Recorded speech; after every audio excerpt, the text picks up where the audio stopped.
So there's no age gating, there's no gender gating, there's no guardrails on any information that anyone is consuming on these large language model tools that are available free of cost, the access, and this is not by accident. This is channelization, this is perception building of our future generations at the hands of the few people who are building these AI models, algorithms, and technologies. And that is where it becomes absolutely critical that our young women become a part of this conversation.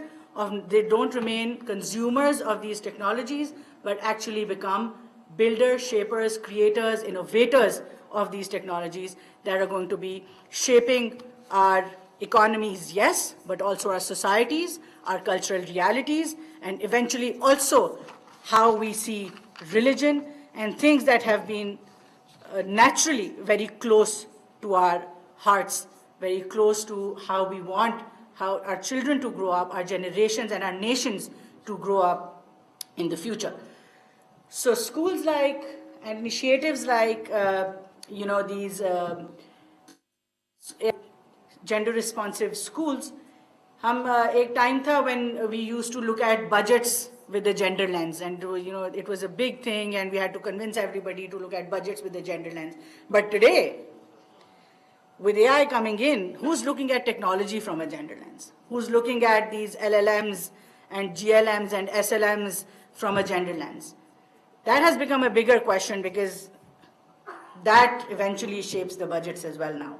So this, adds to our efforts to build on our SDG 4, which is essentially inclusive and equitable quality education, and also SDG 5, which is about gender equality. So, building on all the principles that we talk about, but eventually and essentially creating that critical mass of human resource that we need for our people to get into, like I said, the foundational places where AI is being built and developed.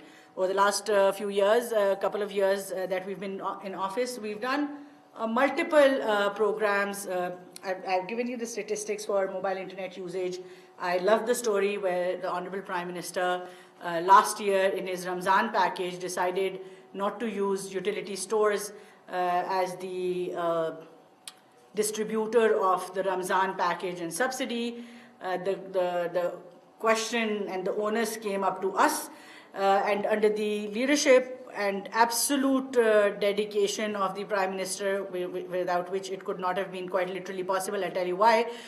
Because जब उन्होंने कहा कि जी, think of an out-of-the-box solution for distributing the subsidy, because every time the Ramzan subsidy goes out, we see women standing in queues, utility stores that have red tapeism, transparency issues.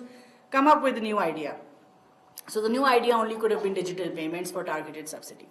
Now, as soon as we said digital payments, there were like 20,000 reasons why not to do it. You're talking about women from the lowest of the lowest economic strata.